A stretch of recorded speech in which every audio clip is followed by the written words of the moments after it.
ahoy, fellow Andalites. And welcome aboard welcome aboard the Joy of Trek, a war-torn podcast exploring the treaties and failed negotiations of Star Trek, all of it. Andalites, I'm Cocky. I don't know, I'm Kay. And threatening both sides is your chief engineer, Greg. Together we're on a mission through the body paint of Star Trek to find the asshole in every Vulcan and the excellence in every episode. No, we respect bodily autonomy, oh my god. Even the smirking Jeffrey Combs, yes. Because every episode must be someone's favourite, and it might as well be ours. So call Gigi Edgley to get into makeup and join us as we toast into the joy of Trek. Andalites? I don't know. Hey, Chief, unconventional move to, start off with you. What the f*** is an Andalite? So, an Andalite is a centaur-like alien from the Animorphs book series by K.A. Applegate. So they're centaur-like, they've got blue fur, it gets tan as they get older, they have little stalks on their head with, extra eyes on them, they have a blade on their tail, which is kind of like a scorpion tail with a large blade on it, and then they have no mouths, but they communicate telepathically, and they can shapeshift into any creature that they touch. The only reason why it popped into my head is just because the eye stalks I was looking at, so it's like, oh hey, that's kind of like an Andalite, and then it was like, Andalite, Andorians, and it was that simple. It was just entirely that simple. Also, I just feel like I have to give a shout out to both Michael Grant and Catherine Applegate, who were kind of like the co-writers on it. Applegate was the one that's primarily credited, however, her husband was also a writer and contributor to it, because they have also been very outspoken on trans identity and trans rights, and just very defensive of the books as far as hey, this is supposed to be about war and trauma and these kids that are dealing with impossible things. So the ending is very dissatisfying, and they had a very powerful letter about the ending of the series that was kind of like, hey, yeah, guess what? These are wars. These kids got traumatized. These kids got f***ed up by it. And not everything's going to just be washed away all shiny and happy. Nothing's going to go back to normal after you've been traumatized by war. I love the Animorphs series. That doesn't help us at all. Andalites. I'm Googling. Yeah, we couldn't hear you. Andorians? Let me see. Maybe like Andorian lights? Andalites? Oh my god. Okay, do you remember how he's a nerd? I'm sure he's explained it by now. For Animorphs. Right. Okay, Andalites are an Animorphs thing. They're a centaur-like species. Oh. With, blue pelt and antennas. Okay. So Andorian Andalites. Fair enough. Okay, Chief, there we go. Chief, Thank so you. much love. But when earlier this week he said, do you guys know Animorphs? Well, I don't know if I should put this joke in. And I didn't realize it would be the first line and it would be completely impenetrable to anyone who hasn't. I mean, are you familiar with Animorphs? I've heard the name. Oh. That's about it. It's this series of books about young humans who are gifted, I think, the power of transformation into animals. Oh, right. I've heard of this, yes. Yeah, and it's part of an interstellar war, so, technically they are child soldiers. And Sure, yeah. I mean, back in my day, we used to have, cartoon characters like Bumblelion and, mix up. Oh, Zoobly Zoo, yeah. The sort of... Hey kids, this is what happens if you allow miscegenation in your society. So think about no, none of that, of course. Hey, which episode are we talking about today? We are doing episode 215, Enterprise, Ceasefire. First aired on February 12th, 2003, written by Chris Black and directed by David Strayton. Names are nothing we terribly recognize. No. And what happens in this episode, Kay? Oh, shoot. Yeah. Captain Archer discovers hidden dangers during a structural inspection of 100-year-old building. Wow. Yeah, he does get a nice tour from someone who has visited, quotation marks, there before. Yes. Chief, what is the official synopsis of this episode of Enterprise? Archer is called in to mediate a territorial dispute between the Vulcans and the Andorians. Thank you. Hey, what did you think of this episode? I mean, it's kind of unremarkable, isn't it? I liked the story, but it felt quite like it was padded out quite a bit. I get what you feel, but like, it's a middle of the road episode, right? It's very clearly like not super significant, not terribly innovative, kind of middle of the road. So on like far away from all ends of the spectra where we kind of go crazy. Yes. And I loved it for it. Oh, very good. Yeah. Like I said, it felt like I enjoyed the story. I enjoyed the setup and how everything was handled. But especially I jokingly refer to it as a structural inspection scene. But yeah, after the shuttle gets set down, that whole scene that was like kind of like drawn out a little bit. It felt like they were padding for time. Well, they built quite an expensive exterior set, so I can imagine that they wanted to... No, I can totally understand that. Hey, what did other people think of this episode? Oh, let's see. In 2015 sci-fi interview with Scott Bakula and Dominic Keating, this episode was recommended favorite of theirs. Whoa! Yeah. I mean, Malcolm Reed is barely in there. Like, the only thing he gets to do is turn on tactical alert and hear that the sound is... hear the sound that he chose that is much more modest than the previous one. And you can actually sort of see him. And all the monitors change as well on the bridge when he goes to tactical alert. Oh, yeah, and you see the lighting change a little bit. And it doesn't go to full red like it does on Enterprise. But that's all that Dominic Keating gets to do this episode. I guess you're right. But, Okay, so Digital Fix said that this episode was one of the strongest in Season 2 and praised the character development of Shran and Soval. Yeah. Which is also what Den of Geek says, because they recommended the episode to understand the importance of the Shran character to the show, which is absolutely true. Yeah, this is part 3 of the sort of Vulcan Andorian arc, and it was a very different kind of serialization that Enterprise was doing in its early seasons, where it was still very episodic, but there was continuation from one episode to the next, or involving recurring characters. So like this all works because Shran remembers the 2 previous adventures that he had with Archer, starting with, I forget the first one. I think the second one was Shadows of Pajem, and sort of furthering the relationship between particularly Shran and Archer that would, had it continued to a 5th season, there was a strong possibility that Shran would have joined the crew of the Enterprise. Oh, very nice. Which would have been amazing. Yeah.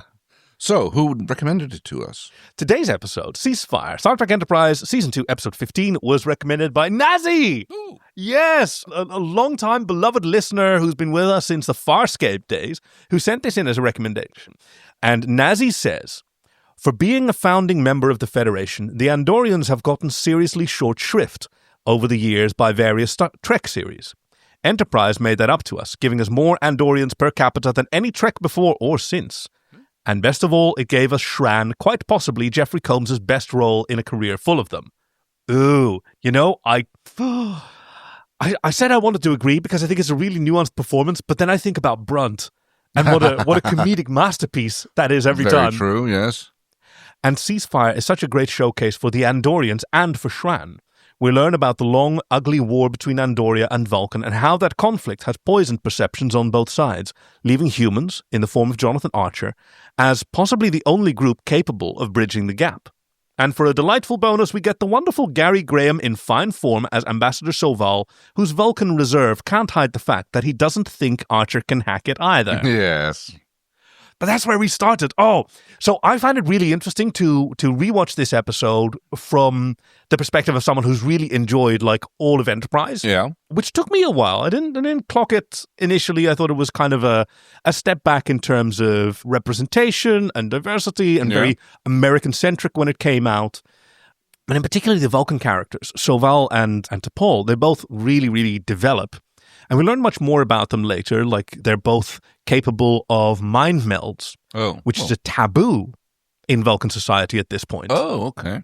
All right, and there's sort of dissonance in them. Right, we must understand each other through logic, not through this messy biological mind meld. Oh my God, yes, you have no idea how right you are. Like there's even an entire arc where there is a particular disease that infects only people right through mind melding, and therefore no medical research has gone into it because it's only a very strong HIV and AIDS epidemic allegory. Yeah, absolutely brilliant. Sorry, so I got really excited to see this bit of this arc, and these characters are brilliant.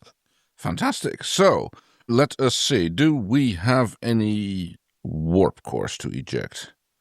I don't think there are. No, I mean. I don't even have many particular nits to pick, but it's fine, right?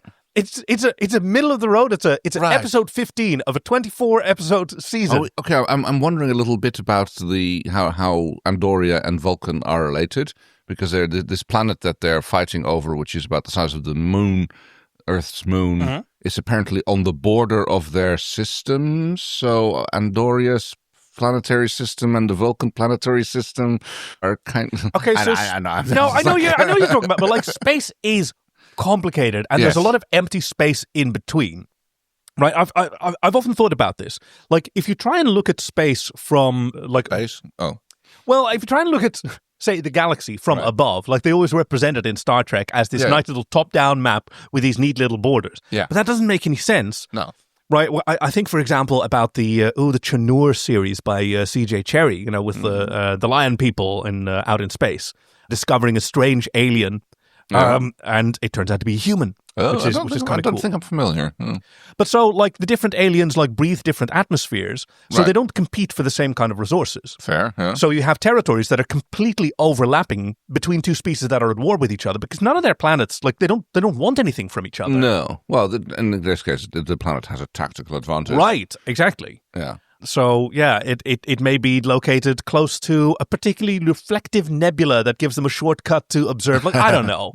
Well, I mean, I think it's just purely tactical. I mean, and that is kind of like, because it's really about nothing. I mean, there's like, there's plenty of real-life examples of entirely economically unviable locations, which are nonetheless defended and fought for tooth and nail because they are strategically advantageous. Yeah. And also, like, just ignoring the reason for wanting to be there. Like, this conflict exists, and it's unresolvable because of these assumptions on both sides, which are both completely valid and grounded. Yeah. And it requires, like, the ability and the willingness to imagine something other than all the evidence that you've amassed, seen through the lens of your cultural values. Well, and in all honesty, I think that there's not even any real conflict other than that they both want it, or at least, they're, like I said, like the only advantage is tactical. So the Vulcans go like, well, why would they want it if they aren't up to something? And the Andorians are like, well, we kind of colonized it, we terraformed it, and then we got bitched at about it, and they may or may not have had exactly. Because this is what happened in, like, Shadows of P'Jem. P'Jem was a Vulcan monastery that was invaded by an Andorian commando force because they believed it was a listening station, and it turned out it was. Yeah. So, like, as we say in the Netherlands, the innkeeper trusts his guest according to his own nature. Right, yes. Right? Zoals de water vertrouwt zijn gasten. Like, Vulcans who would totally do this, set up a holy site as a front for a listening station, of course suspect other people of doing the same. Yes. So, I guess we can warp into the episode. Oh, we see a dark cityscape lit by some fires and energy weapons being discharged here and there. It's a really great way to sort of set up, it's sort of a war zone. Yeah, it reminisces of guerrilla warfare because, there's definitely fighting in what is already a ruined city. And it probably has been for the last 100 years. Yeah, I mean, at least evacuated. There seems to be an awful lot of damage for... Nobody's talking about, like, casualties, like killed in action casualties. There is some comment about that. It comes a little bit later when it says, like something like 17 people were killed and 3 were taken captive. But that's literally the only... Which I thought, like, that's not a lot of people for what seems to be a fairly serious conflict. You know, it's just... or at this point, we're just, like, talking skirmishes between, like, you know, a couple of units on either side, maybe. Yeah. That's exactly the situation, right? That's something that can still be sort of diffused before you've had big bombs. Yeah. Oh, Shran is in a command center. He's looking at this glowing map, and he gets a report from Tara. Mm-hmm. Ooh, she's played by, let me see, Susie Plaxton is her name. I know, she looks familiar to me, but I couldn't pin it. Well, like, for a moment there I thought Ball Queen, but she's not. No, that's Alice... I don't know if it's Kreese or Krieg in English. I know she's a South African actress, so her name is pronounced Alice Kriege. Yeah. But this is Susie Plaxton, who's previously played the Vulcan Dr. Solar, who was a colleague of Beverly Crusher. Kalar, who was a half Klingon and lover of Vulcan, of Worf. Ugh. Oh, her. Yeah. She was a consul or an ambassador mother of Alexander as well. Yes, that's why. Yeah. Oh, okay. So she was also a female Q at some point, and she's also appeared in How I Met Your Mother. My God, that's okay. Dinosaurs, the animatronic puppet series, Sure. and in the movies, My Stepmother is an Alien and Wag the Dog. I mean, Hell of a career. Right, yes. I mean, How I Met Your Mother, that sounds like a next generation enterprise about Riker and Troy. Hey, I wonder at this point how many times the chief has chimed in to tell us more about the Andalites or about, and we just can't hear him. I'm sorry, Chief. It's not that we're not interested. We're really looking forward to hearing all that when we listen back. I think we've got another temporal injunction coming up next week when we're doing another watch-along episode, so maybe we get to hear a little bit about it then. Oh, that'll be fun. I don't think it's his wild card anymore, but we'll see. Careful, Cocky, there was a short-lived TV adaptation of Animorphs with a theme song that I still remember to this day, starring Shawn Ashmore. I could do that to us. Maybe I will, because of how much you're driving this point home.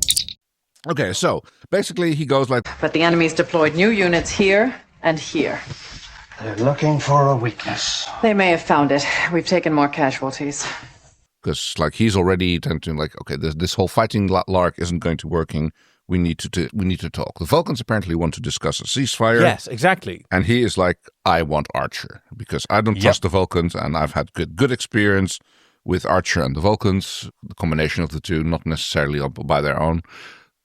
And brilliantly, the conflict between these two characters, between Shran and his first officer, Tara, is set up in their first lines of dialogue because he asks her for a report and she says, the Imperial Guard will die at their posts before I know my men are willing to die. I want to hear their chances of surviving. Yeah. Right? They're very different priorities. She's all in for this battle. Yep. Also, she does not, she has the wrong attitude. I mean, it's not about willing to die for your country. It's about making the other bastard die for his. See, but this is an Andorian attitude. They're passionate where the Vulcans are, ostensibly dispassionate and perhaps overly so. Shran is very moderate for the Andorians that we see, and it's quite remarkable that he's able to wield such authority and trust. Yeah, I mean, he must have earned that. Yeah, exactly. And yes, I mean, episode is a fantastic example of the Vulcans all being in about their logic and their calmness and their serenity, and then it's and they're just a bunch of bastards like everybody else. And but it's a cultural practice, right? Yeah, right? exactly. It's not even necessarily a value system. I used that before, but I don't think that's even right. This is a cultural practice in the same way that responding with aggression to a threat is an Andorian cultural practice. Right. Yeah. And yes, that comes from a value system and a point of view, but it's so ingrained in the society that this is the proper way to respond. Yeah. And form over function. Well, and in a lot of ways, yeah. Yeah, actually, that's a really good point. But there are very few people who are born into a generation who are really, really able to both fully embrace that cultural practice and see beyond it. And what Shran does, which is really remarkable, is he thinks that he's seen somebody else do it, and he wants that person to do that trick that you can do, where you can look at both sides. Which is pretty amazing. Yeah, totally. So after the credits, Archer is talking to General something or the other. Admiral Forrest. I mean, I don't think his name's actually mentioned in this episode. Not in this one. Yeah. We see him fairly frequently. Who kind of reluctantly instructs Archer to go and handle this. I mean, he literally says, You're the closest thing we have to an ambassador out there. So, it's on you, mate. Yeah. And Archer says, I just want to look at comets and measure stars' fluxes. No, but he's playing Archer. I know. He's playing Archer completely correctly because he says, Jonathan, this is the first time the Vulcans have asked for our help. Yeah, good point. Yeah, because he's got a little chip on his shoulder when it comes to the Vulcans. Yes. All right, he considers the Vulcans to have held them back with his father's dream of the Warp 5 engine that he never got to see, and he's got some fire in his belly. So they acquiesce to their request and set for speed, pushing it to Warp 5, I suppose, because... Yeah, and Trip says, I don't like pushing the engines this hard. The injectors are running at 110%. Yeah, it's like a little sniping contest between T'Pol and him. Yeah. I mean, it's an engineer who's caring for his ship, right? You see him looking at they're having dinner, in the captain's You can see the dining room. Yeah, the glass trembling a little. And Yeah, like there's a T-Rex with an anxiety attack just off screen. So yes, we learned that the planet is basically a little moon, Pan Mokar, as the Vulcans call it, or what is it, Wayon? Waytan. No, you're not wrong. It's literally named for Wayun and Kievan, because the Vulcan commando is played by the same actor who played Kievan, another Vorta who was nice. I think he was the one who was, what's it called? The one on the other space Weekend station? at Bernie's. Yes. It was Weekend at Bernie's. That's the one. Yeah. So yes, they've been fighting over it. The Andorians arrived on it. They began to terraform it and establish a settlement. And then the Vulcans went like, well, no, we don't want that because it's strategically located and screw you. Yeah, and T'Pol is towing the party line, and she tries to explain it to the humans. How much evidence would you need if the Klingons decided to set up a colony on Pluto? Yeah. Which is, okay, that's like, okay, but that's in your own system. So this is not in the Vulcan system. Yeah, that's not the same thing, yeah. He says, but yeah, it is to us who have Warp 7 engines. Sure, yeah. And much better sensors than you. Like, you wouldn't worry about something on Pluto, but you're not, you don't have that sort of technological horizon. Archer correctly comments. What happened to the Andorian colonists? Oh. Yeah, what happened? Well, and she says... They were removed. While looking down at her plate. Yes. And in that word, removed, like, you immediately hear the echoes of, okay, how many, like, died? Yes, well... Right? Yes. How many children were orphaned? Yeah, by force? Well, we didn't really get a choice in here. So, yeah, which is, yeah, well... Well, no, but this morally is... questionable. Right, definitely. But also, okay, so that circumstance is seen very differently by whoever was involved in it from any... Yeah. The Vulcans see, we followed the correct escalation of force, which, the Andorians very rightly don't agree with, because it was their homes. So, once they arrive, the Vulcans apparently are doing a little bit of Vulcan flexing because they're making them wait. Hey, what if that's sort of polite? To give the other person, when you enter something, you always show up late to give the other person extra meditation time. I mean, I'm not really impressed with Vulcan meditation. Like, they require quiet and they can't even do it while the shuttle's being shot at. This is like, dude, you need to practice some more. It's like, we don't normally need it quiet because it doesn't normally stink this much. But around humans who are a smelly species, we need some extra meat thank eaters. you. Yeah. But yes, Trip is annoyed. I damn near burned up the warp reactor getting here, and they make us wait. These rooms on Enterprise always feel so sort of small and unimpressive because it's like designed like a submarine. Yes. Right, low ceilings. Oh, yeah, no, I like that. It's like, well, maybe not necessarily a submarine, but yeah, definitely, it definitely has that battleship feel, like, I don't know if you've ever been on the Belfast in London. Oh, no, but I have been on a Dutch cruiser during the so Navy days. It's probably very similar experience. Yeah, it's all very people, especially people as tall as we are. Yeah. all these hatches that you have to step over and duck under. And so Soval enters in his cool robes. He looks like he's got sort of hazard tape wrapped around his waist. A little bit. Maybe that's just like a diplomatic signal or something like that. Maybe it's kind of like a mood band that signals how well the negotiations are going. I like that. Vulcans with a mood band. Yeah. Well, it comes in very subtle color shifts. And he's got his commando with him. That's Sub-Commander Marok and T'Pol, who's greeted him. Which is interesting. So is this Sub-Commander Marok? Yes. So is Soval in charge of the ship? Is it his diplomatic envoy ship? Is he the captain? Or is the sub-commander the captain of the ship? I would imagine the latter. Yeah, okay. But wouldn't you think that he'd introduce him as captain then? Oh, I don't know what the sort of military ranks are. We know that T'Pol is a sub-commander as well. Right, yes. Actually, but you can be captain without having the rank of captain. Mm-hmm. Whereas, it's still polite to consider to tell that the captain of the ship this is the captain. Like, even if his military rank is as a human, you do that, or as a Western, all right. But anyway, Soval is he puts in his own words. I don't consider your presence here an asset. Yeah. And Archer plays that back. Well, if that's how you feel, I'll be on my way. We'll gladly continue with our mission. Exactly. Because Soval, he puts the screws on Archer. Because like his last experience with Archer, or the Vulcans' last experience with Archer was Pajem, which was hugely embarrassing for them, where they lost a cultural treasure like this monastery and a listening station and a lot of face because they were duplicitous assholes. Yes, exactly. It's like they were. I mean, if you like start hiding like military assets inside religious compounds, and you're kind of like, that's almost as bad as impersonating a first aid convoy. Yes. Yeah, very good point. Yeah, if you if you want your religious compounds to be respected, then you have to respect them first. Exactly. Yeah. So that's Now, this is a really good point. It's why, intelligence agencies, they just have blanket bans on impersonating members of the clergy, the Red Cross, or journalists. Yeah. Because if you do that, then you just destroy journalism forever, or, first aid is forever destroyed and can never be trusted again for anyone, and you will cause so much more harm. Exactly. That no amount of benefit can possibly be worth it. Yeah. We've regained control of half the colony, but 24 Vulcans have been wounded and 3 have been taken hostage. That's wounded. Okay, yeah. So there haven't even been any deaths yet. Fatalities, which is, yes. Fatalities, thank you. Which is good, right? It's really good to arrive in a situation before things are irreversible. There's a lot of shooting going on for such little casualties. A lot of shit is on fire for nobody having bought it yet. Exactly. So, woof.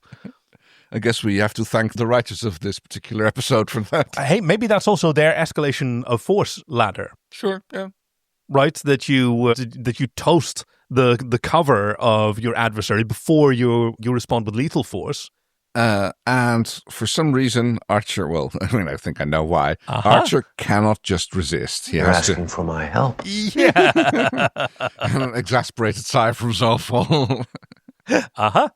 Yes, Captain, I'm asking for your help. Yes. And then he pauses. He walks back and forth a bit, and he makes him wait. And then he goes, I'll see what I can do.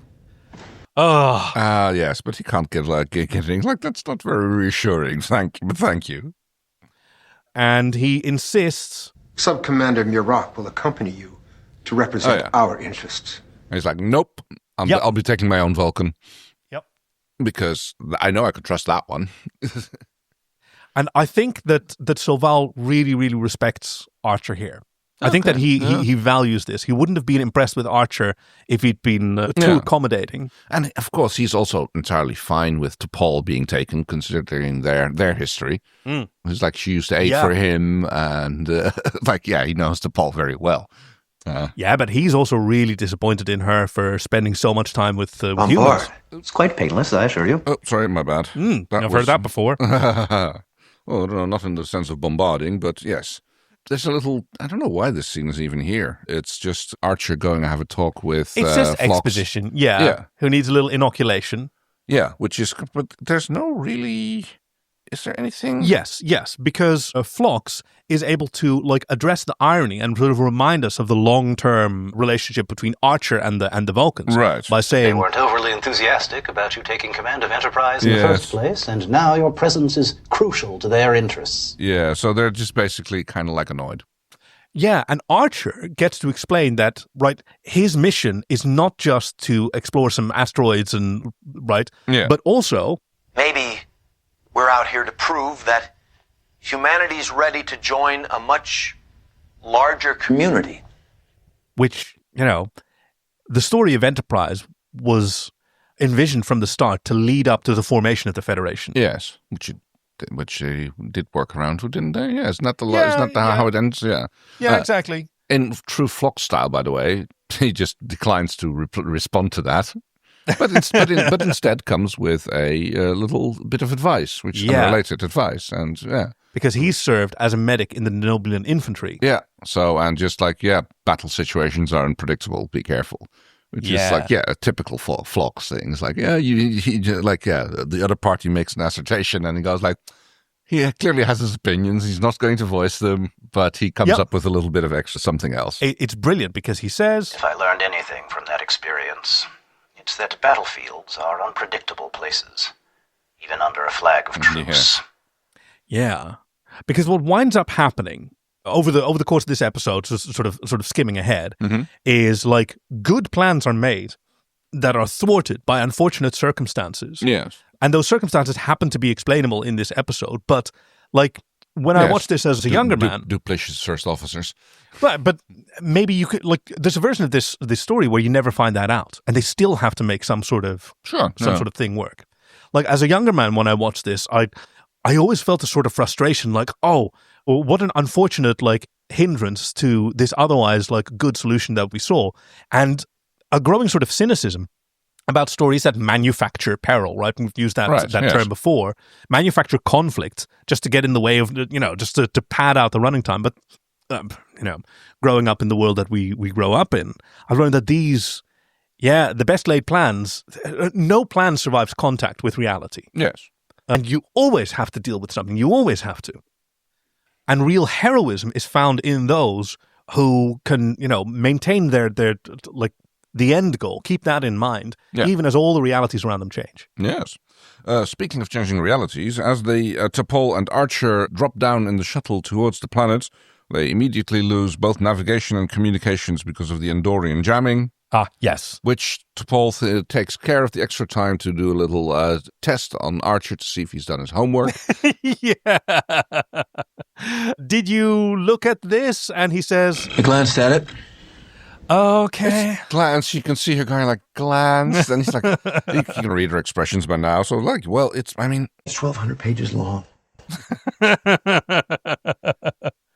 I don't know. Are Vulcan massive speed readers or something? She would know there's only so much information that he could take in the short period of time that he's had.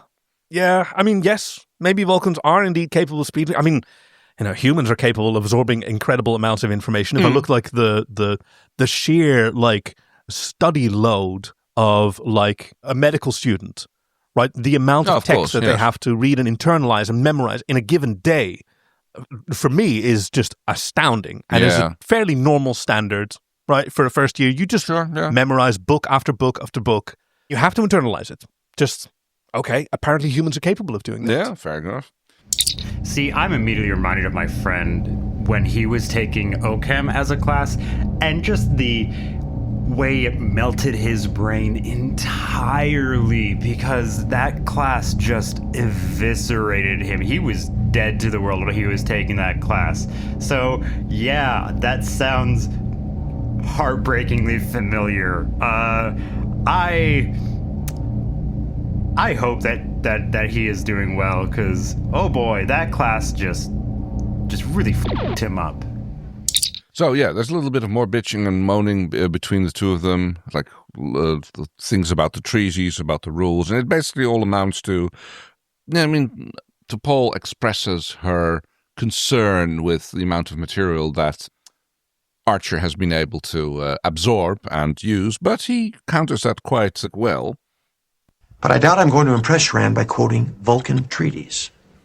And also, she sort of reveals, this is a sort of antagonistic situation where she's and did you do your homework, like you said, a critical mother. But she says that... Are you trying to tell me something? That maybe I'm not prepared for this? Ambassador Soval clearly believes you'll fail.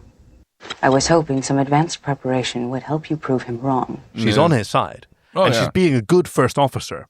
In the way that she knows how to be. Yes, exactly.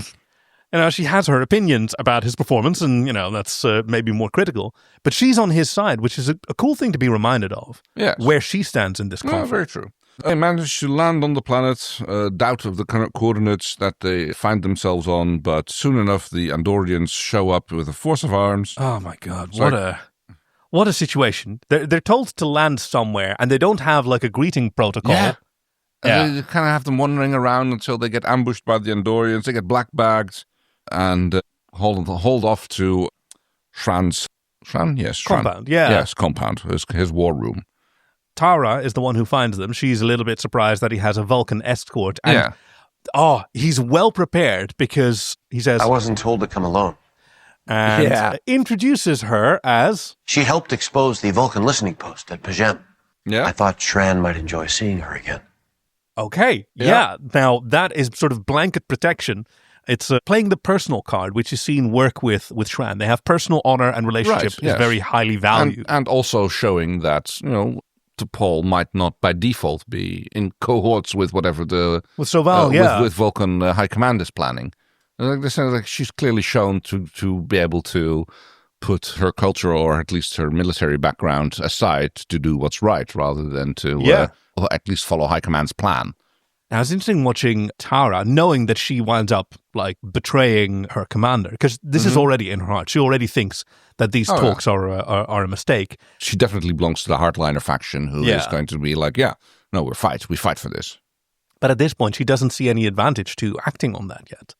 Right? This is just a human captain and a low-ranking officer. Yeah, just like Archer managed to play Soval, kind of mentions to do the same thing to Shran. To Shran.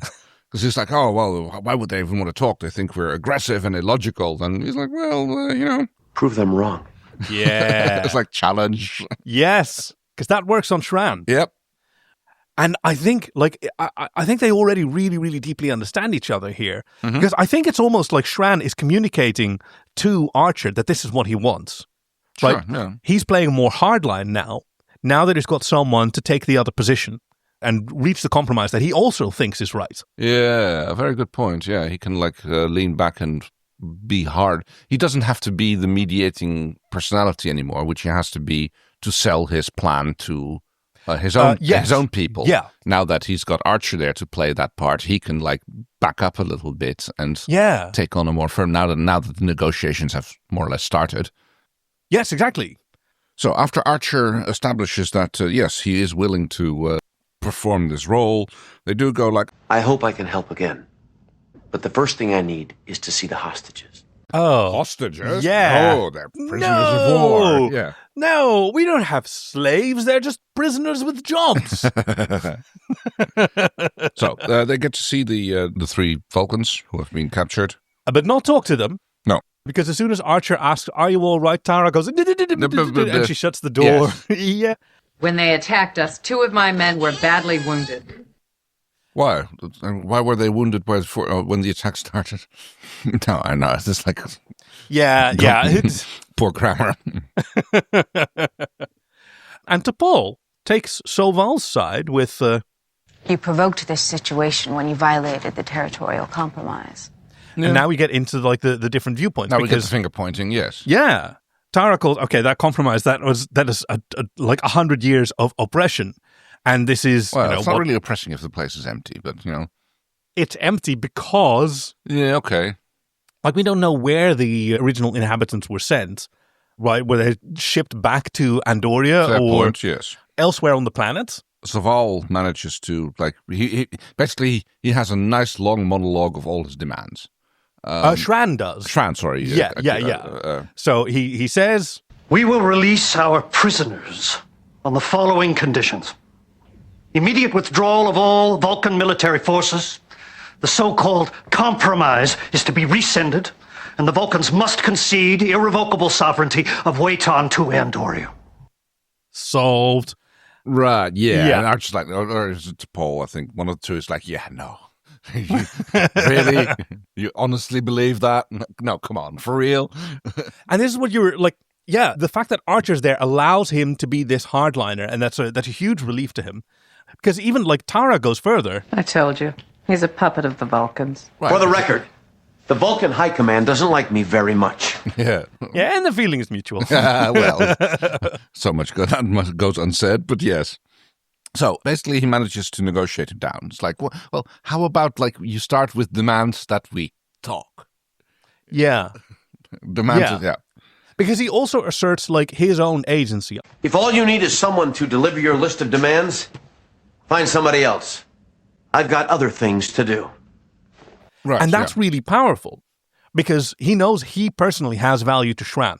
And he has in any negotiation, you're supposed to set some boundaries of what is going to make me walk away. And you have to be honest about that, and you have to stick to it. Sure, yeah, that makes sense. Yeah, and just being a mouthpiece, I'm not going to be a mouthpiece for either of you, then I'm taking my ship and I'm going home. You can talk to, if you want just me to, tell him that I said this and then tell him that he said that, and you can use a communicator for that. Yeah, exactly. You don't need for that. Phones. Yeah, exactly. He does manage to convince Shran to show a token of goodwill. Yeah. Because he was like, I think you release a prisoner. No, never. Like, okay, well, how about Well, two it's then? because Shran says that he wants Soval to come here and Right. talk Yes. on my terms. And Archer goes, okay, that's going to take That's a big ask, you know? It's yeah. like- So how are you going to sweeten that pot? yeah. And he suggests letting go all the prisoners. And give away our only advantage. No. Release 2 of them then. One prisoner we don't actually see being released. It's just basically Soval being bitchy about it. It's like, oh, what? We give us one man and now you expect me? So I'm being traded for this other hostage? And of course, see, I think maybe Soval is in the exact same position as Shran. Right? He also wants this to be solved, but he's standing right next to a hardline sub-commander. Right. Whose loyalty he needs. And also, that man is going to report about Soval's performance to, the Vulcan Intelligence Bureau or whatever. So he's sort of playing the same game. I get that less, but I can see where you're coming from, yes.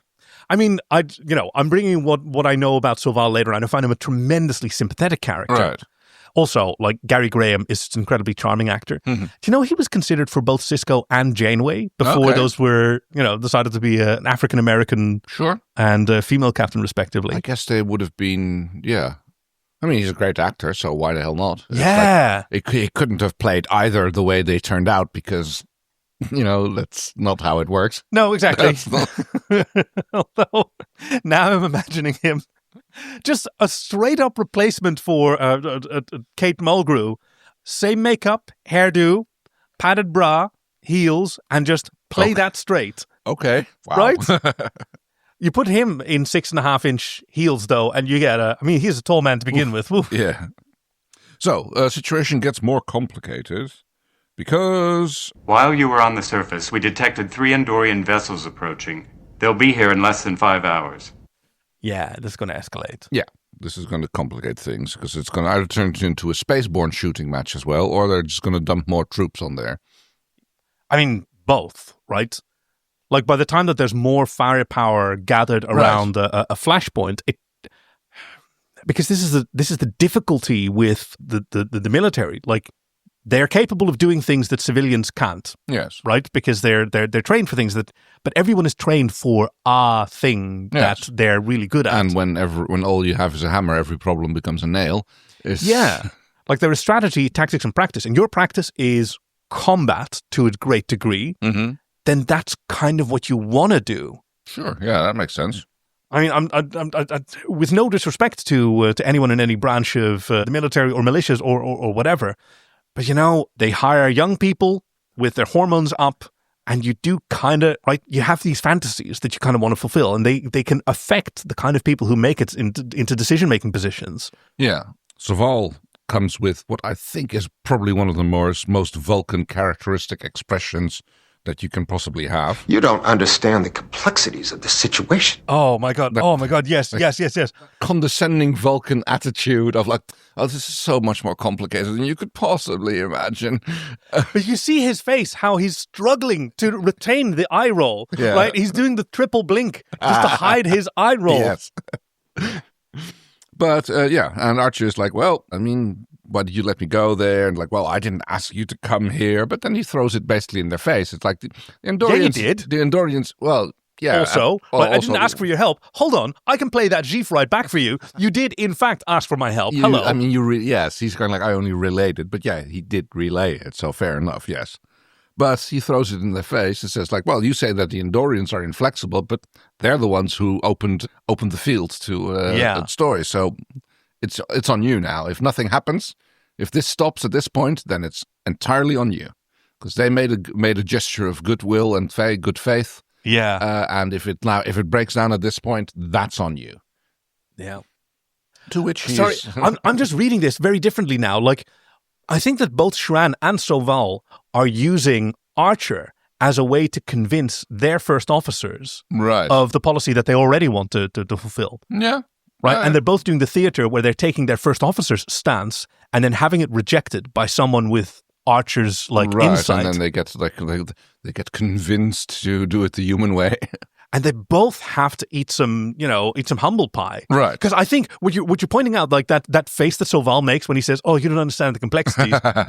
He's also saying, I have failed at this 8 times, and I'm f***ing brilliant, and you're just going to waltz in here? Like, that's humiliating for both of them. Sure, yeah. And they have to endure that as leaders, and I respect that a great deal. Fair enough. But yes, okay, they manage to, Soval manages to go ahead with them. They decide, like, okay, we're going to go again. Because... the ball is in our court. Yes. Again, so why would he say it like that? It's like he's clearly, I mean, is he trying to get a dig in at the, trying to get a dig in at Archer and Trip?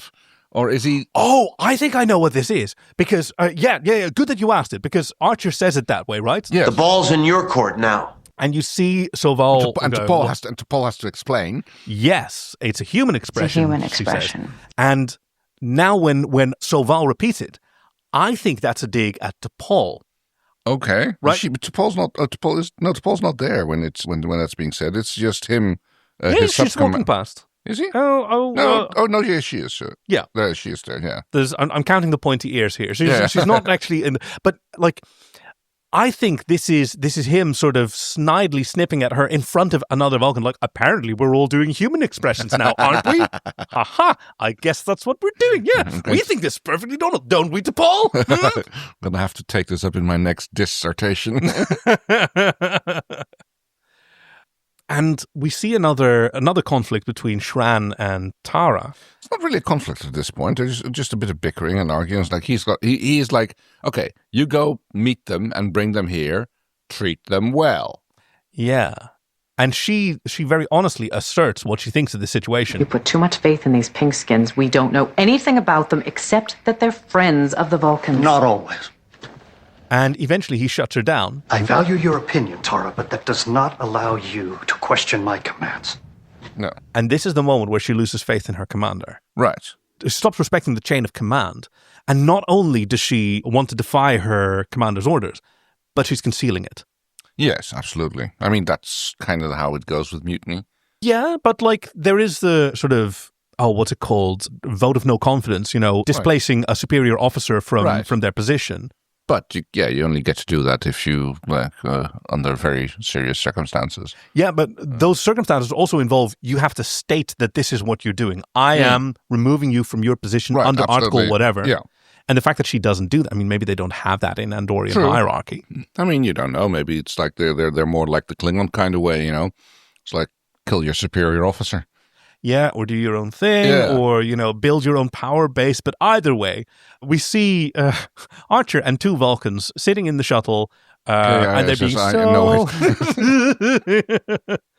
and Soval is asking for, Thank you for the reassurance. Now, if you don't mind, I'll need a few moments of silence to prepare myself. You criticize him for his meditation technique. I think he's just being very polite, like...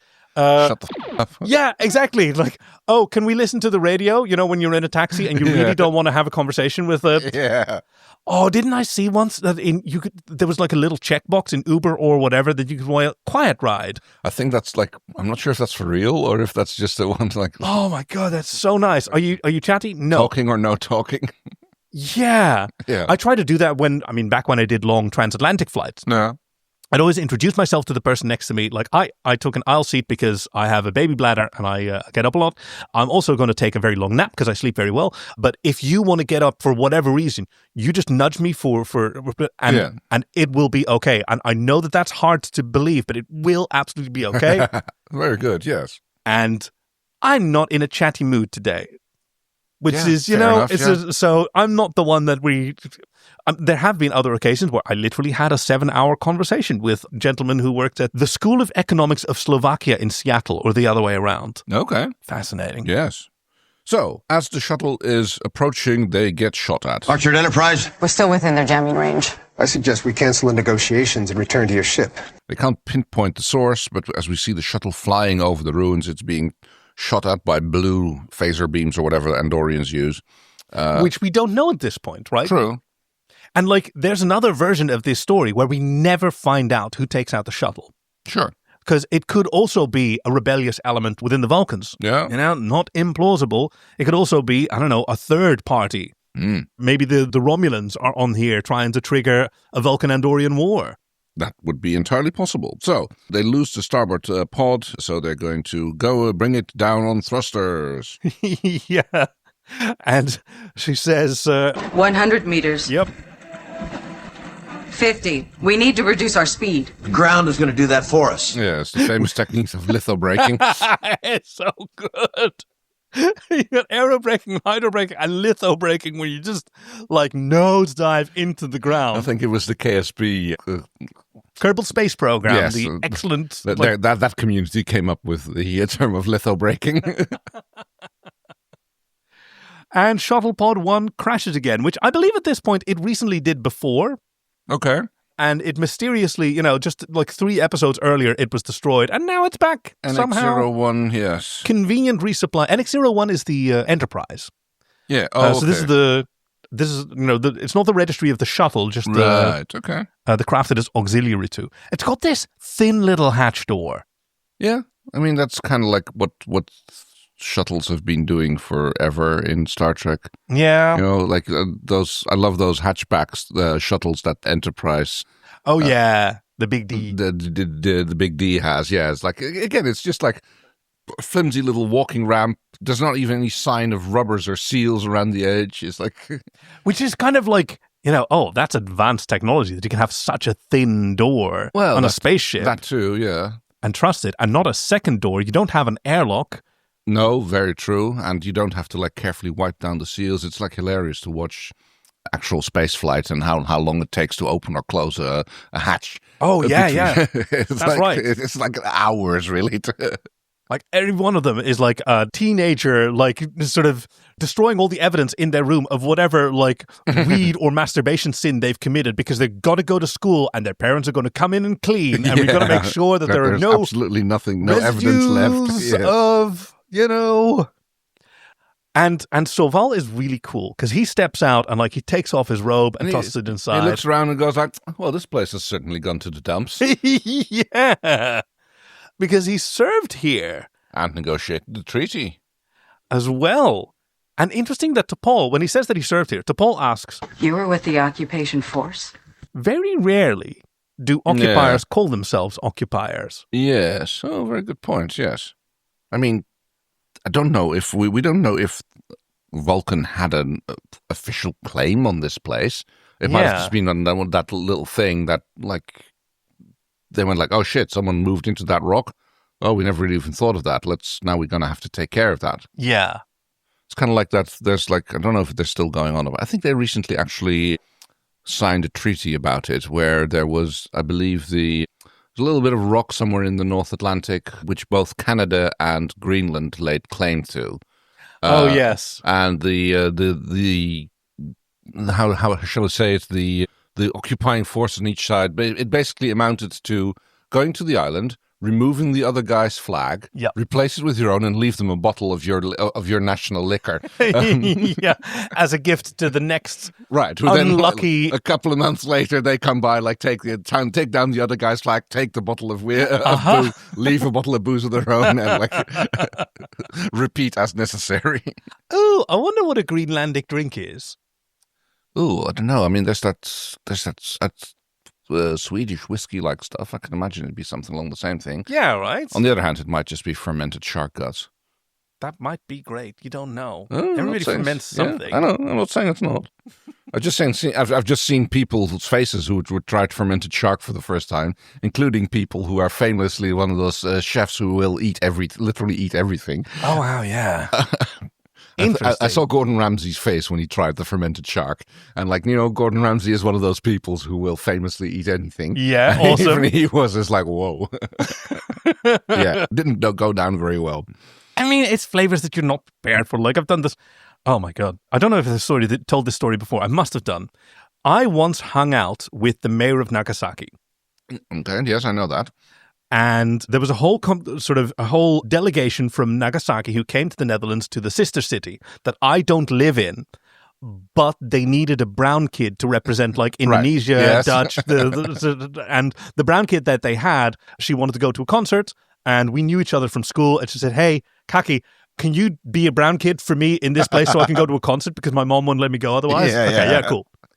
And they brought 3 school children. I was one of the sort of ostensibly school children. I was in university at the time. Anyway, the school children gave us gifts. Oh, real Japanese candy.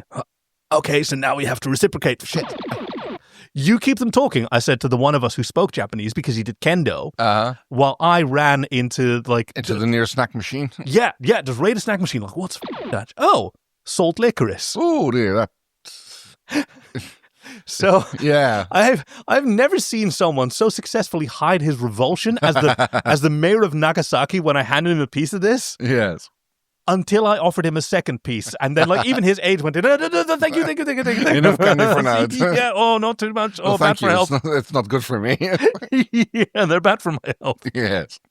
So Soval wants to link up with a Vulcan command post. Right. These are like they're holding, this is the residential district there over to the west. Let's see if we can, find them. And Archer says, no, we have a mission that we have to stick with. And I thought this was a really interesting conflict because Soval says, hey, the situation has changed. Mm-hmm. And Archer says, but our goals have not. Fair, yeah. And Archer both of them have correct insights. Okay, the situation has changed. We've got to maintain our safety. But his perspective is going to the Vulcan outpost takes us farther away from the end goals. Tactics versus strategy. Going to the Vulcan outpost is a sound tactic, but it takes you farther away from your strategic goals. Yeah. He manages to convince Soval of that, which requires quite a bit of courage. Right. And Soval agrees with this. Meanwhile, on board Enterprise in orbit, whereas two gorgeous Vulcan ships flanking the Enterprise. They have they're called annular warp drives with the circular, the sort of ring. We later see the Romulans have something similar. They have an oval shape to their ships. Yeah, they kind of have those Romulan battle cruisers. They have the kind of ring thing shaped. But with warp nacelles in the ring, right. in the oval. Yes. So what does the Ferengi warp drive most look like? Which we know that they purchased from someone else. So that's right. I think in aesthetics it's closest to the Romulan one. I think. So well, their warp drives are sort of. I mean, it looked like a horseshoe crab, and it's either the complete backside or the tips of the sort of and wings. They leave the double streaks. Anyway. Unclear, but really cool. Trip is sparring with Subcommander Wasface. We can't pick up anything through the interference. Our scanners are more sophisticated than yours. Our sensor's better. We're gonna get her. Yeah. Did you get it? And that was a sick gem in the hologram. Yeah, I was going to say, yes. Thank you. Misfits, I was going to say, but yes, that's from the same series, yes.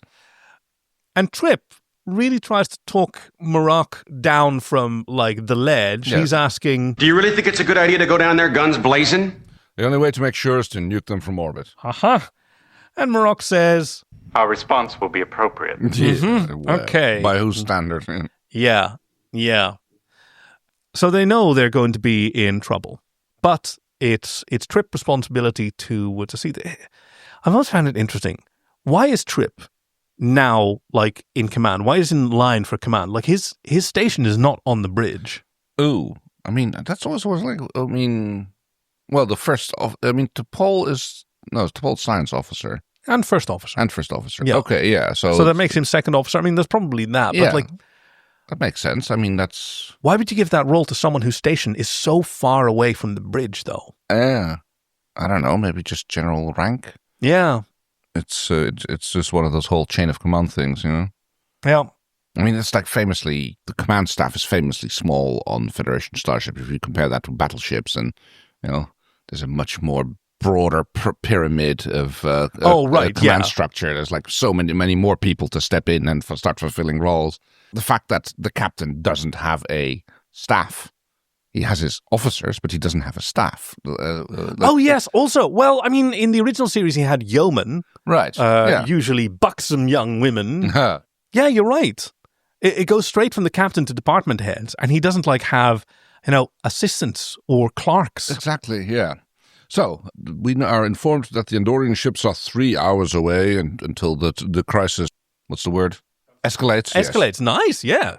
Meanwhile, Shran is berating Tara. Because intelligence has reached him that the shuttle has been shot down, and she is stonewalling him. Yeah, she's playing stupid. Then who fired those shots? The Vulcans, I suppose, trying to kill their own ambassador. Is that so unlikely? Even though she damn well knows that it's her. What's so interesting, though, if it didn't turn out to be her, her response would still be quite reasonable. Oh, yeah. Right? Well, the Vulcans, I suppose, trying to kill their own ambassador. Is that so unlikely? Because that's totally what, the Vulcan CIA would be totally willing to do. Yeah, kill some of our own citizens to achieve the greater goal. Yeah, I don't see the problem. Yeah. Yeah, we're all willing to die for it. I mean, as she says, They have no conscience, only their precious logic. They'll do anything to drive us off this planet. We should never have agreed to negotiate. So yes, orders are to bring them in. And Tara says, I'll see to it myself. Yeah. Did you suspect her at this point? Not directly. I think I was kind of... No, I don't think I was suspecting her. I was suspecting, like, other shenanigans. Right, maybe Morocco. Yeah, well, maybe not. I think I was laying it on the Andorians, but maybe not specifically on the second in command, which maybe was a little bit naive since no other Andorians have been introduced really. Right, so or a third party, exactly, or whatever. See, I came in it from the other side. Like, I thought, okay, narratively, it sort of has to be her because she gets more screen time than Morocco. Right. You know, you can't just have the spy be the cook that has had 2 seconds of screen time come on The Hunt for Red October. Yeah. But I wish that it wasn't.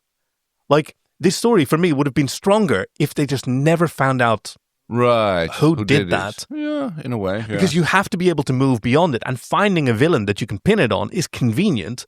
But, you know, life is seldom that convenient. True, but it's like, typically for storytelling the way that serialized storytelling does, it's kind of like you kind of have to.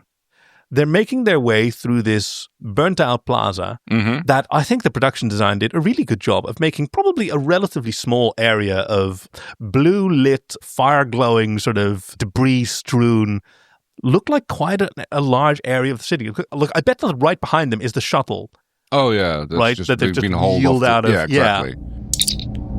You know, it's funny because seeing this, actually what comes to mind is actually in the 52nd book of the Animorphs series, The Sacrifice. They blow up the Yerk pool that's underneath the mall and thus actually a large part of the downtown. But in blowing it up, they also destroy like half of downtown of their hometown in California. They just eviscerate half of their own town and a lot of human sacrifices as well because just there's so many people there just that they couldn't get them out. So yeah, that's just kind of what this reminds me of. It's just like the destruction that these like young teenagers cause to their own town. Everything's coming back to Animorphs. This is now an Animorphs podcast. I am hijacking this. I don't know why Soval is sniping at him because he's like... Not quite the warm welcome you expected, Captain? To which, I mean, in all fairness, Archer shoots They're not back. shooting at us. They're not shooting at us, so that's more. So let's just keep looking. Because they hear some weapons fire. Yep. Right, and they immediately take shelter. But okay, that's not directed at us. Like the hand gets stuck out, like, you know. No, they're not shooting at us. Okay, well, maybe we should go find them then. Yeah, and Soval goes, that sounded like a great idea. Wandering through these ruins until we find an Andorian soldier and trust he's been informed not to shoot us on sight? Yeah. Because, of course, it's different for him than for Archer. Mm-hmm. Because Archer says... No offense, but my ears are less likely to draw fire than yours. What is it with their fascination with our ears? I believe they're envious. Yeah, that's like... I mean, it's funny. And this completely unnecessary sortie of archers just exists so that Soval can have a word with T'Pol. Yeah. And really sort of advance not just her character and her relationship with Vulcan in general, but also between her and Soval specifically. Yeah, because he's going like, why are you sticking with these humans? Like, you could have gone so much further in your career. Even accuses her of emotionalism. Yes, because she says... I find the work gratifying. Yeah, hold on. No, that's an emotion right there. And he then says that you disagreed with Vulcan High Command a few times. And she says, well, I was there. And he points out... That sounds a great deal like another emotion. Yeah. Arrogance. Uh-huh. And he also says... Arrogance is an emotion. But... No, I don't think so. No. But to someone as repressed as them, you know... Perhaps it's time for you to consider another assignment. Right, he's not laying that on her. But I sort of wonder if Soval is maybe doing the same thing here that he did with Archer. Is that he's playing his own devil's advocate. He's playing the worst version of himself. Right. As a way to, like, elicit a reaction from T'Pol. Sure. Like, almost... Like, I wonder if the reading might be there, that he really wants T'Pol to succeed with these humans. That he didn't believe it possible, and he wants to be proven wrong. And he's just being a little bit, being a difficult Vulcan about it. Who knows? Maybe that's their way of showing support and affection. Yeah. The human way of showing support and affection is to do scans of the planet. And Hoshi, who finally gets something to do... I can't be sure. You see this EM differential here? No, it might be the captain. Might be a human, so we might know that they're alive. And the ships are almost 13 minutes from conflict, so it's time to... Put the ship on tactical alert. Yeah, beep, beep. Beep, beep. It's so subtle, and you see Reed is, yeah. Oh, yeah. Nice. I did that. Do you like the lights? The Andorians have found the shuttle and are going to be, now it's empty, they know that they'll be out, and she correctly surmises that they're not going to try to run from the Vulcans. They're going to be trying to get Soval and Shran together. Yes, because the Pinkskin will try to keep his word. Yeah. Which is smart.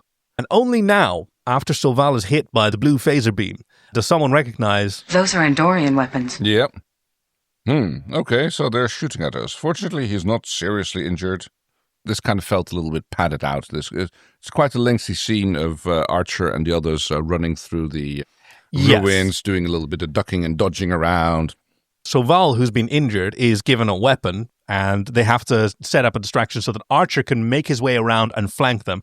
And Soval goes... I haven't fired a weapon in 50 years. You don't have to hit anything. Just keep them occupied. Yeah, please. Really occupied. Yeah. Because it's very dangerous. Similar things are happening in orbit because the Andorian ships are approaching and both them and the Vulcans are powering up weapons. And Trappist is like, put us right in the middle. Right between them. And he's asked... If you don't mind me asking, what do you have in mind? And she doesn't get an answer to it. We just get this cool, he's staring straight ahead, square-jawed. You almost hear Sam the Eagle going, coo, in the background. Archer sneaks up on the Andorian second-in-command. I forgot her name already. Yes, he's taken out the first one and taken that soldier's weapon. And now is addressing her with, hey, this is my first time holding an Andorian ray gun. I'm not sure if it's set on stun. Yeah, it doesn't have stun. Yeah. Well, it's a good thing I didn't try that out then. And he accuses her. You fired on my shuttle. You're trying to kill Soval. Undermine everything that Shran is trying to do. Why? Do you want a war with Vulcan? Yeah, and yes. Yeah. All we want is a chance to fight for what's ours. Before cowards like Shran negotiate it away. Because she's a fighting woman. Yeah. She didn't join the Andorian Imperial military to sit around and do nothing like she sees her commander doing. She considered that a failure on his part. Yeah. At least a failure of his duty, I would think so. Yeah. But the difference in command thinking is strategic thinking. Really, what is the end goal that I want to achieve? And the end goal for warfare is a cessation of war. Sure. Yeah. Right. And then which conditions are you willing to accept, and how do those change, and which tactics are you willing to employ? But she's fixated on the tactic of battle. Yes, she's is more about the thing than about the goal. Yes. Yeah. She's unable to extricate them from so. She can't see any other path to achieving the goal than what she's been trained to do. Trip has Hoshi put up a three-way Zoom call between Malok, him, and Captain Telev of the Imperial Guard. Yes, and who both recommend that Enterprise withdraw from this conflict. Yep, I agree. Oh, that's great. So you're in agreement about something. Great. We're doing our job We wouldn't right. want your vessel to be damaged by debris from the Vulcan ship. We will not allow the Andorians to land additional troops on Pon Makar. It's called Waitan. Bicker. I mean, the Enterprise is not a particularly powerful ship compared to these two more technologically advanced species. Yeah. Although he does manage, okay. I mean, this is kind of interesting. Oh, no, wait, that's Murok who says that. Murok says any vessel can enter orbit will be fired. Oh, no, Murok is the Andorian. No, listen. Any vessel attempting to enter orbit will be fired upon. That includes yours, Sub-Commander. That's what he says. So the Vulcan says that they're going to fire on any ship that enters orbit, and Trip says, we're going to fire on your ships as well. Yeah, but they're already in orbit with the Vulcans. No. The Vulcans earlier exited orbit to give themselves more room to maneuver. Right. Oh, yes, you're right. Yes, absolutely. Sorry, because if you look at that, shot, then they're all kind of huddled together in typical. But yeah, so phase cannons locked and ready, and it's on a Starfleet matter. Well, you made it a Starfleet matter by inviting us, so now it's up to you. Yeah, and Murok says, by now he's most likely a casualty. But no, says Trip. Don't count him out so fast. Oh. They managed to find out his biosignature. Yeah, so here's you with your superior scanners. We found... Yeah. A bit of an engineer sniping there. And he says... Why don't you both give him and Ambassador Soval a chance to do their jobs before we start a war up here? And that's exactly what his job is. Yeah. And he's taking that extremely seriously, which includes the willingness to sacrifice the entire ship. Right, yes. Just to avoid a firefight between these two, like literally setting themselves up as human shields. God, literally. Yeah, very good point, yes. So, we are talking like Soval and, Shran is and his soldiers have found Archer and Tara, who were tussling for a weapon. And Tara she's still feigning like that she's the victim. Oh, yeah. Or that the humans are the aggressors. Apparently these pinkskins aren't as honorable as you thought. She's lying. She's just a straight up liar. And Archer is like... I suppose I shot the ambassador to make my story more convincing. Just, why don't you just check his wounds? Go check the shuttle. You'll notice that those are the typical kinds of damage situations that Andorian weapons cause, not Vulcan weapons. Yep, because... Have you considered there might be Andorians who would want a war with Vulcan? Which is something that maybe he genuinely hasn't considered. Ooh, I don't know. I know, Shran. Yeah. This may be a failure of imagination on his part that he's kind of humbled by. Because, I mean, you'd think that like he can see his first officer, so he would know that there are those who would prefer fighting. Yeah. I mean, that only makes sense. Yeah, I think he does, but I don't think he probably realized the depth of the betrayal. Right. Yes, exactly. Because it's not just that she wants to fight; she wants war. Right. Yeah. I think he recognizes it as an abstract concept, and not the typical practical the way it is being actually addressed here.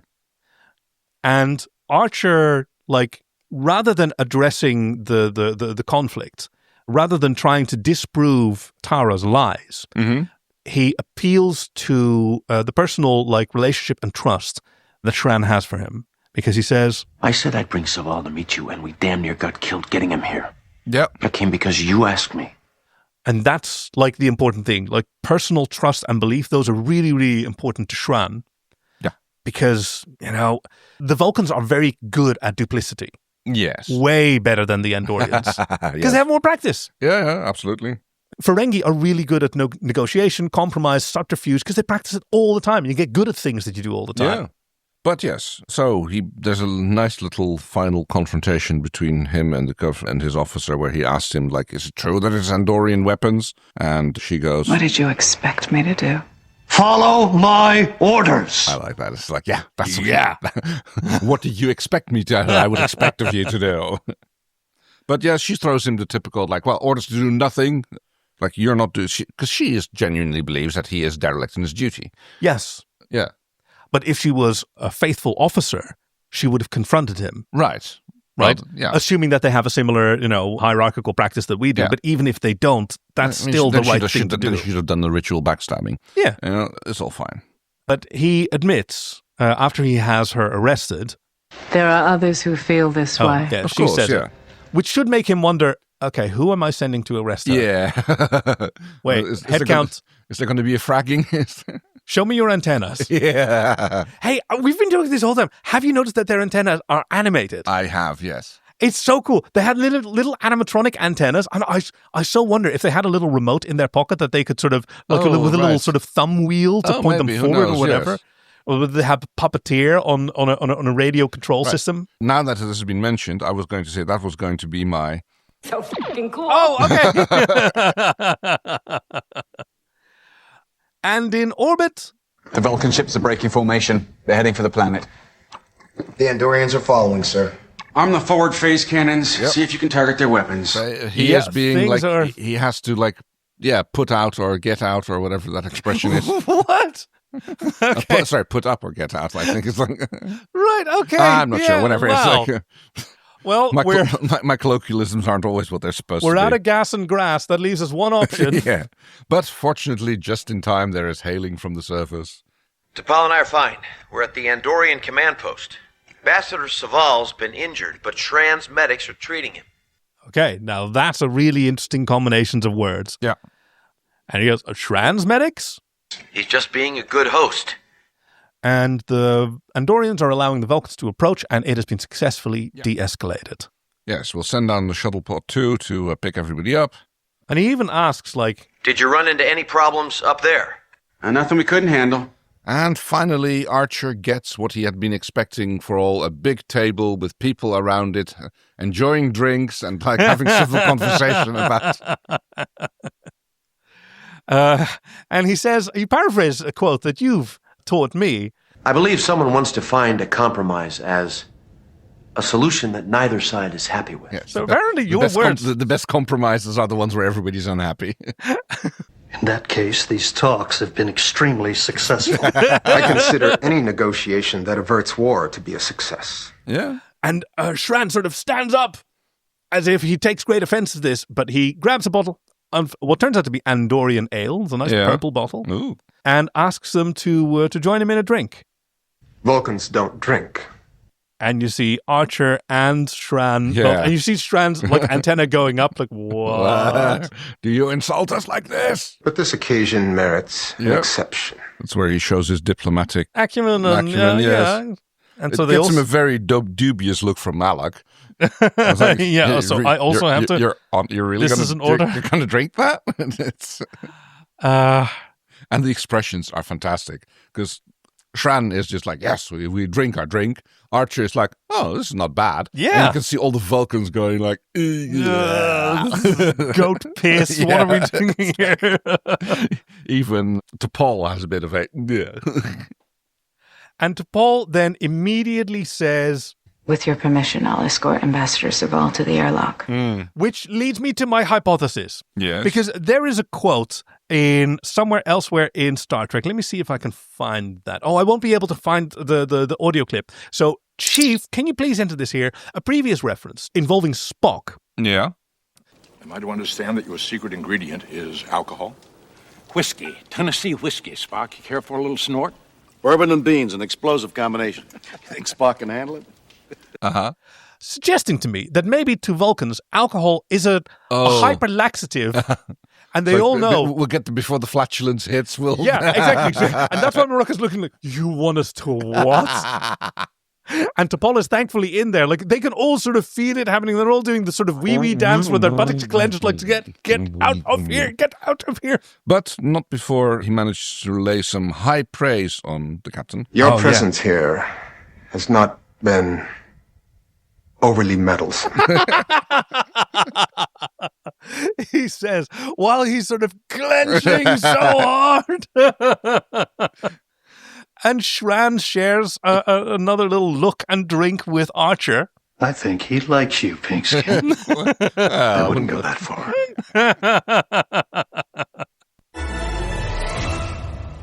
Oh, brilliant. I see the Enterprise flying away from a Vulcan and an Andorian ship flying side by side. And I think in the same way that, like, each of the sort of conflicts in this episode that Archer had to mediate, and even that Trip had to mediate, are sort of microcosms for a much larger conflict. Sure, yeah. These are lessons that each of these characters are, each of these polities are learning on the way to becoming the Federation. Yeah.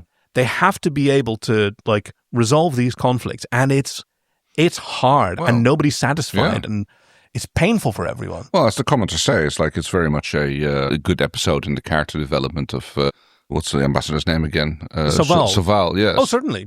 And also Shran. I don't know if Shran ever comes back. But Yeah, a bunch of times. He's great. And Archer as well. But also, every episode really has to be seen in the context of this is building toward the Federation. It couldn't happen without all this. Also something that I just so noticed that, like, when we see the shot of the Andorian ship, so again, they have a very different warp geometry because the Federation has the split nacelles. The Vulcans have the annular nacelles, and the Andorians, although they do seem to have a double warp nacelle, they have them, like, concentrated together. If those are the warp nacelles, they're overslung and underslung. Sure, yeah. But it could also be the two big sort of shoulder pods on the sides. Yeah, it looks a bit like the Firefly class ship. If you look at it like this. which was also coming out around the same time, by the way. Oh, yeah. 2003, yeah. Yeah, you're right, yeah. Oh, very good point. Huh. Oh, so... Come on, hit me with the... You do the sound effects. Well, I already segments. gave you mine, because we have to talk about what we found. So fucking cool. And yes, mine's definitely the Andorian little antenna. I spotted so that. Much fun. Yes, it's like you see them turning and going. That's really cool. So expressive. Oh, I think mine's going to be to like how recognizable and how sort of nuanced the treatment of this conflict was, because it really is, which I don't very often see per se in Star Trek, which claims to be very humanist and very sort of broad-minded, but very often like their conflicts are solved a little bit quickly, and in this case it was also very convenient. Like, what if Tara had been dead? Oh, yeah. Right, by the time that Shran arrived, we still would have had to resolve it somehow based on trust without her having a moment to admit it all. As a person with Irish ancestry, and I've lived there during the Troubles, and I've experienced like how different it felt after the Good Friday Accords, and those were achieved through diplomacy and compromise and disappointment, right? Where neither side had full control over all the military assets that were ostensibly on their side. So, yes, and both sides had to agree to things which they previously proclaimed as impossible. It was like, we will never agree to this, and kind of have to, because they're also agreed to something that they said they never agreed to. So and it's just work. It's constant work, and like that acknowledgement, even though it is wrapped up in a neat little bow like Star Trek episodes always are. It's just this is the job, and we're going to have to keep doing it. I thought it was brilliant. So, in that case, we always have a little discussion about a potential scene which was left on the cutting room floor and had to be cut for time. Although I don't think in this episode they had to cut anything for time. Captain's log, supplemental. I'm a little bit stumped on this one, to be honest. Oh, I've got one. I think that if there had been an Enterprise film, you could have made one that was a shot-for-shot remake of The Undiscovered Country. Yeah. Except instead of Chang, the Klingon General Chang, played by Christopher Plummer, you'd have Tara. Okay. Sure. And a Marok on the other side. Okay, this is kind of complicated, but okay. No, but it's the same thing. Like, they also have like a Cold War with skirmishes between them. Sure, yeah, okay. And you have parties on both sides who want the war to happen and are willing to conspire with each other against their own ambassadors. And then you could have had Tara quoting Shakespeare. Although, no, hold on. She wouldn't be quoting Shakespeare. What was she? She'd be quoting Animorphs. Greg, it finally comes around and it's relevant. All the things that you've been yelling this whole time that we couldn't hear are finally relevant now. Because what does Tara then yell while she's spinning around on her chair, like firing at the Enterprise? So it was a little harder than I thought to find quotes that were really fit for something like this. So I'm just going to read a couple quotes that I think are adequate levels of yikes.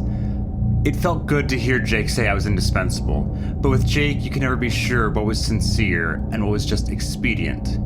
He'd been one of the most open guys back in the old days. What you saw with Jake was what you got. But he'd been the leader for a long enough time now, he'd learned to say what he needed to say. Jake needed me as one of the Animorphs. He liked me, respected me, was happy for me when I was happy. And when he had to, he used me without any regard for anything except winning. And then the other one, 17,000 living creatures, thinking creatures.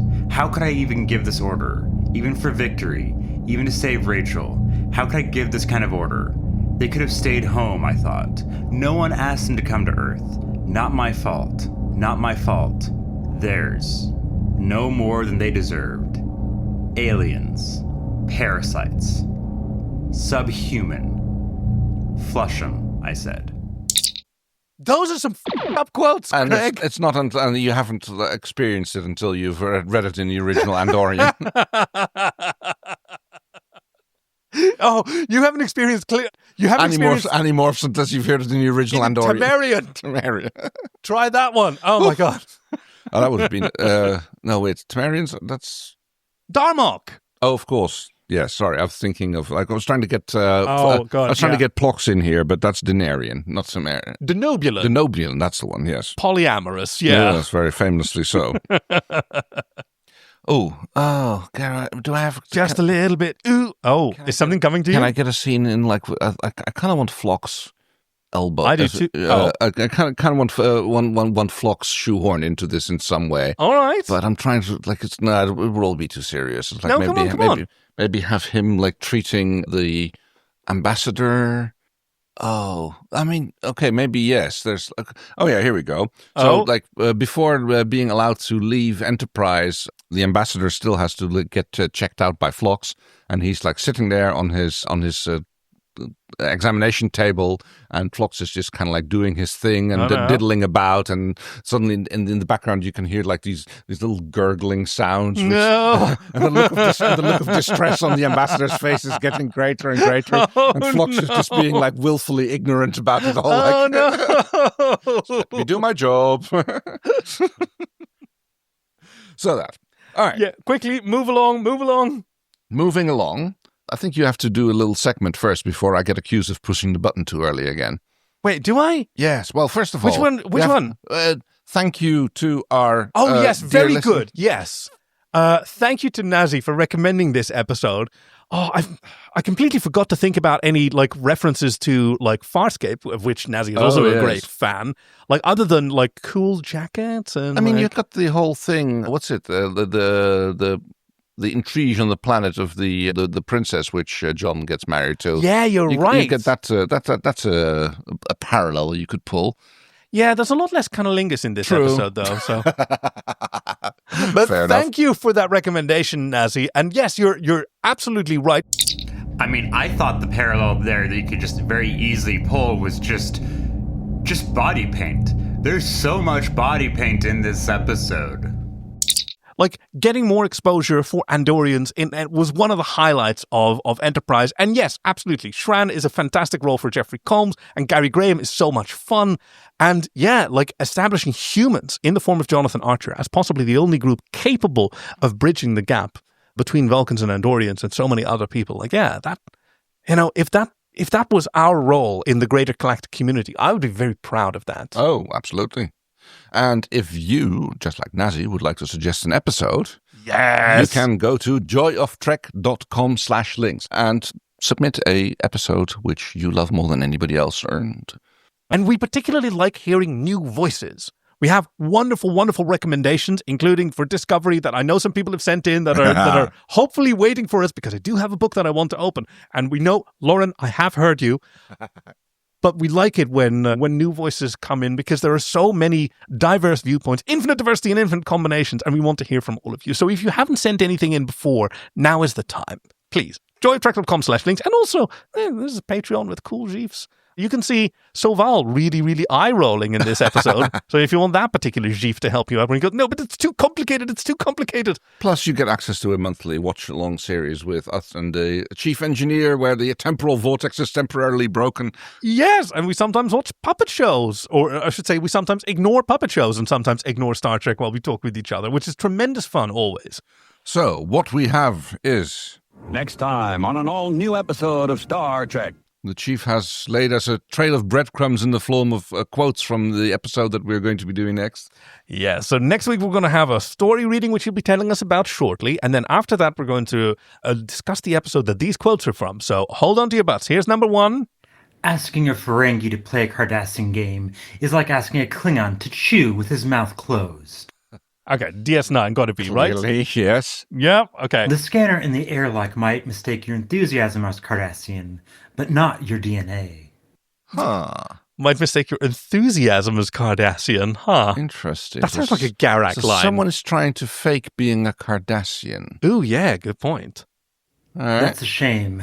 And the worst part of it is, this isn't a coil spanner. It's a flux coupler. What the fuck is this kind of... this says nothing. I don't know. That's a shame? Why is that a shame? I think it's something has been mistaken for something else, and there's something technologically involved. Oh. That doesn't sound like an O'Brien line. No, I'm thinking I don't know. The gut feeling tells me it might be the Mirror Universe episode. Oh, interesting. Where they're like on the Terek Nor as it's still in yeah, under Cardassian control. But maybe that's just wishful thinking. Oh, but I'm impressed. Let's see what else we got. You're a killer, admit it. We both are.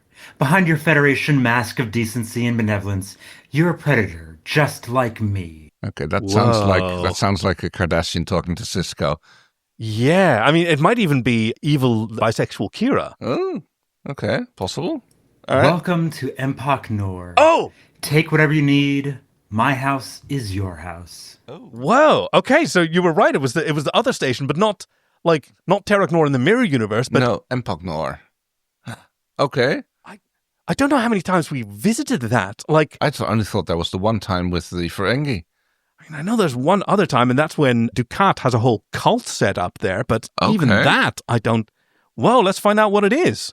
Well, that one definitely gave it away. The episode is DS9 524, Empok Nor. Oh, it's straight up called Empok Nor.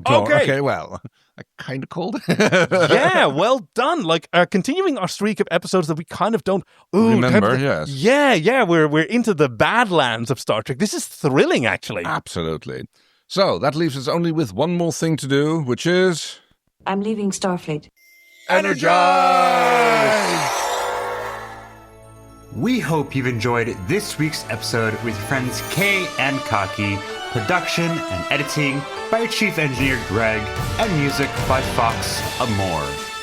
Join us next week for Life When It Gives You Lovins, the fan fiction reading, followed by Empok Nor, DS9 524. Visit joyoftrek.com/links to send us your recommendations, support us on Patreon, or to find us on Blue Sky. We'd love to hear from you. Thank you for listening to The Joy of Trek, and we'll see you out there.